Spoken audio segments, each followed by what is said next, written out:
Home Clinic. Na kusabahi mwanafamilia mwenzangu wa Home Clinic, karibu tena siku ya leo katika kipindi hiki ambacho kinakupa nafasi ya kuweza kufahamu masuala mbalimbali yanayohusu afya, na kipindi kinakujia kila siku ya Jumatano muda na wakati kama huu.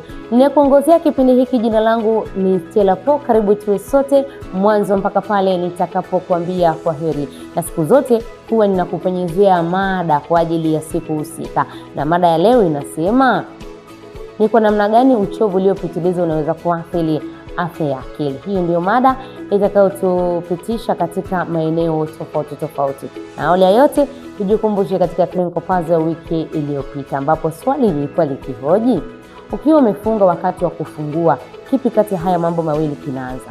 Kula ama kunywa kitu chenye vuguvugu? Kula ama kunywa kitu cha baridi? Mambo hayo mawili. Sasa kipi kinaanza kati ya hivi? Na majibu yake ni kwamba kinachopaswa kuanza ni kula ama kunywa kitu chenye vuguvugu ili kulinda tumbo lako. Na ukifanya hivyo pia utaweza kuepukana na ugonjwa wa vidonda vya tumbo ama changamoto ya vidonda vya tumbo. Na mara baada ya kupata majibu ya Clinical Puzzle ya wiki iliyopita, ni wasaa kutazama Afya Storyline ndani ya kipindi.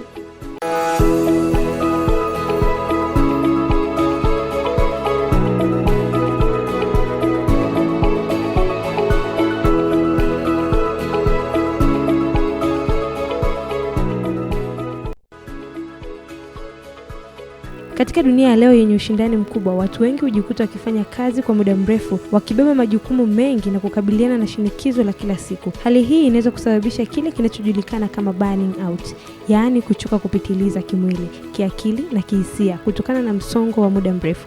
Burning out si uchovu wa kawaida unaoondoka baada ya kupumzika kwa siku moja au mbili, bali ni hali inayoweza kuathiri kiafya, mahusiano na utendaji wa mtu kwa kiwango kikubwa.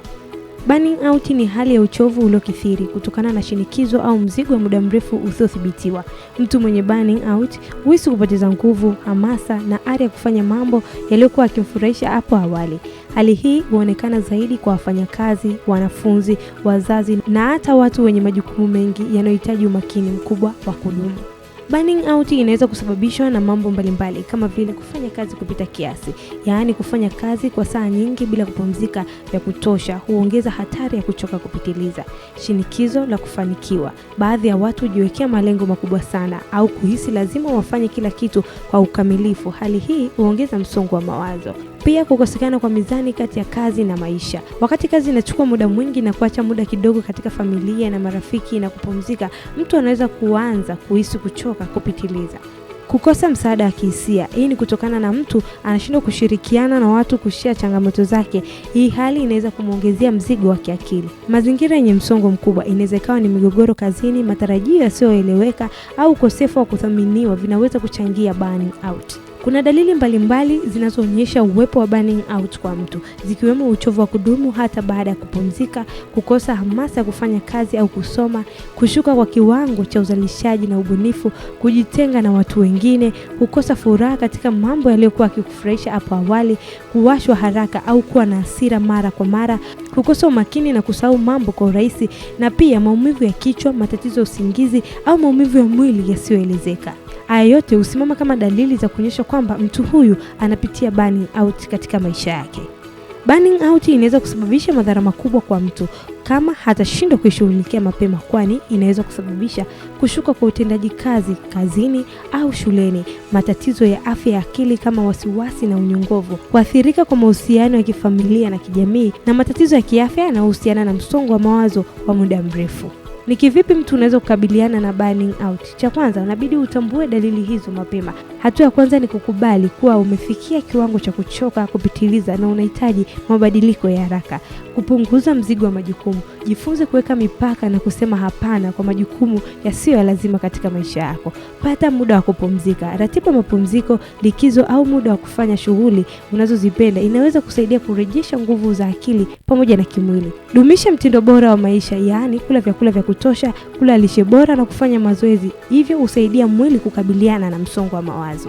Pia unaweza kutafuta msaada, yaani kuzungumza na marafiki, familia au wataalamu wa afya ya akili. Kunaweza kukusaidia kupata mwongozo wa suluhisho la tatizo lako. Burning out ni changamoto inayoongezeka katika jamii za kisasa kutokana na kasi ya maisha na shinikizo la kutimiza majukumu mengi.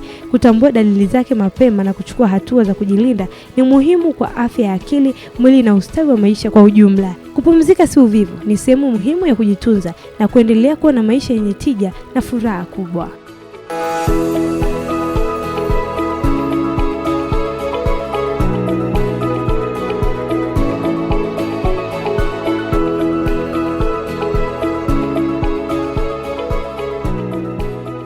Mwenye macho haambiwi tazama. Bila shaka umeweza kutazama namna ambavyo makala hii imejitanabaisha katika masuala mbalimbali kuhusiana na mada iliyoko mezani.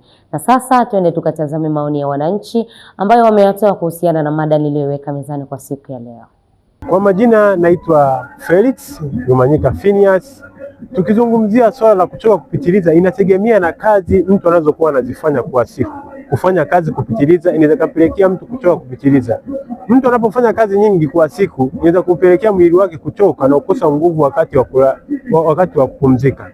Pia inaweza kupelekea msongo wa mawazo, kulala kwa muda mrefu, mwili kuchoka wenyewe. Pia kuchoka kupitiliza inategemea na mambo yanayomwandama ya maisha, hali ya uchumi, inaweza kuwa hali ya maisha na mambo mengine kadha wa kadha. Naitwa Swila Teska.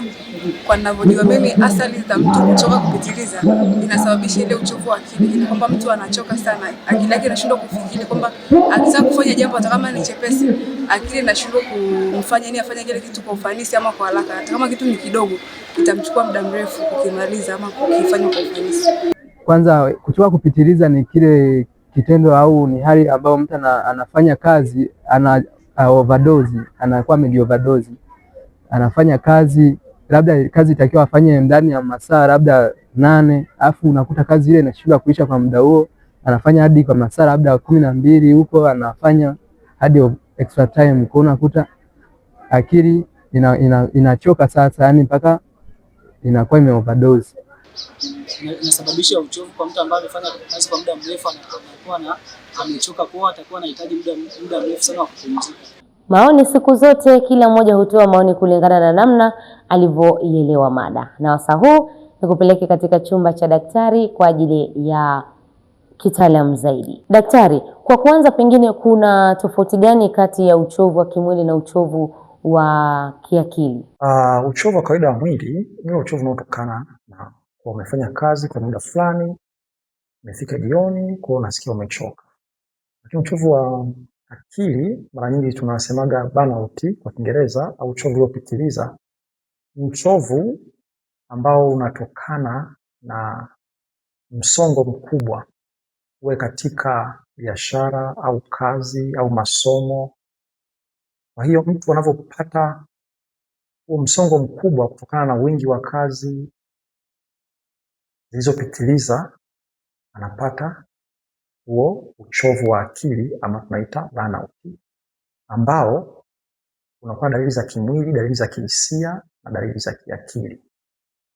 Dalili za kimwili kama vile kuchoka muda wote hata baada ya kupumzika, lakini kukosa usingizi au kulala kupita kiasi, maumivu ya kichwa mara kwa mara, maumivu ya misuli au mgongo, kuugua mara kwa mara kutokana na kushuka kwa kinga.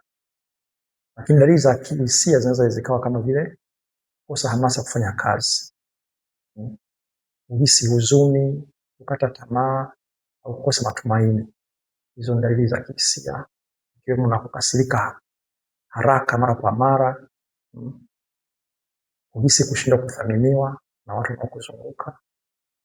Hizo ni dalili za kihisia. Lakini dalili za kiakili ni kushindwa kuzingatia, yani kuwa na less concentration, kusahau mambo kwa urahisi, kupunguza uwezo wa kufanya maamuzi na kufikiria mambo mabaya mara nyingi. Kwa hizo ni dalili za kiakili zinazotokana na uchovu uliopitiliza, ambao kwa jina la Kiingereza tunaitaga burnout. Pengine uchovu uliopitiliza unaweza kusababisha magonjwa yapi, hususan katika swala zima la afya ya akili?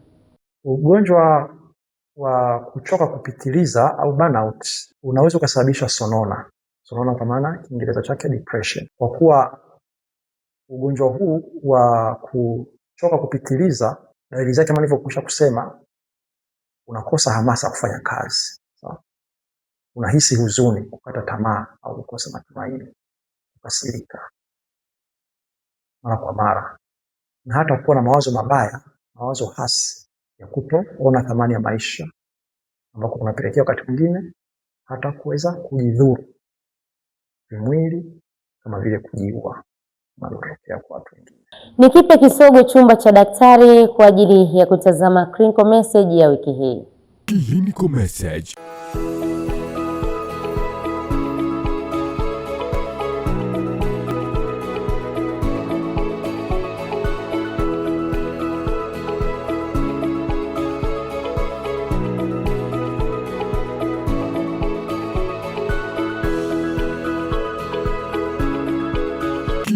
Message. Na clinical message hiyo inanipa nafasi tena kutupia jicho langu ndani ya chumba cha daktari kwa ajili ya ushauri. Daktari, nini ushauri wako kwa jamii kuhusiana na swala zima la kuhakikisha inaepukana na uchovu uliopitiliza ili kuweza kulinda afya ya akili?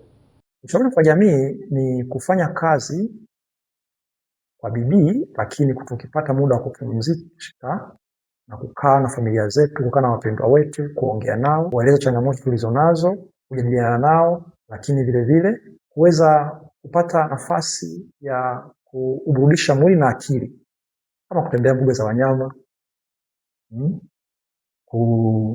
kujiunga na vikundi mbalimbali vya kijamii, kwaya labda kwa mfano, na mambo kama hayo ambayo yanaiburudisha akili na kutoka kwenye kipindi cha kufanya kazi muda wote na kwenda sasa kuburudisha akili na mwili kwa njia ambazo ni sahihi na salama. Daktari, ni kushukuru sana kwa namna ambavyo umeweza kumpitisha mtazamaji wa kipindi hiki cha Home Clinic kuhusiana na mada ambayo nimeweka mezani kwa siku ya leo. Na mara baada ya kutoka katika chumba cha daktari, ni wasaa wa kutazama Clinical Puzzle ya wiki hii. Clinical Puzzle.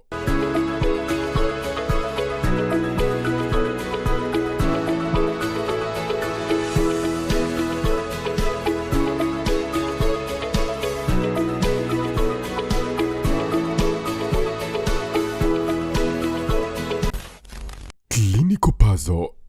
Na Clinical Puzzle hiyo majibu yako tudondoshie katika uwanja wetu wa comments, tutayasoma katika kipindi cha wiki ijayo. Mtazamaji, mada iliyokuwepo mezani kwa siku ya leo inaangazia ni kwa namna gani uchovu uliopitiliza unaweza kuathiri afya ya akili. Umeweza kutazama afya storyline, maoni ya wananchi, umeweza kutazama kitaalamu kutoka katika chumba cha daktari, hali kadhalika Clinical Puzzle ya wiki hii, bila kusahau clinical message. Na mara baada ya kutazama vyote hivyo ndani ya kipindi hiki cha Home Clinic, sasa mimi nikwambie sina la ziada. Shukrani sana ulifuatilia kipindi hiki mwanzo mpaka wasaa huu ninapokuambia kwaheri. Endelea kufuatilia mitandao yetu ya kijamii Instagram, Facebook, YouTube na TikTok ni kwa jina moja tu la @SauTV_TZ. Mimi ni Stella Pro, uwe na wakati mwema.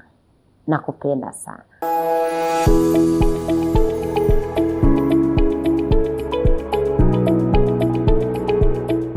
Home Clinic.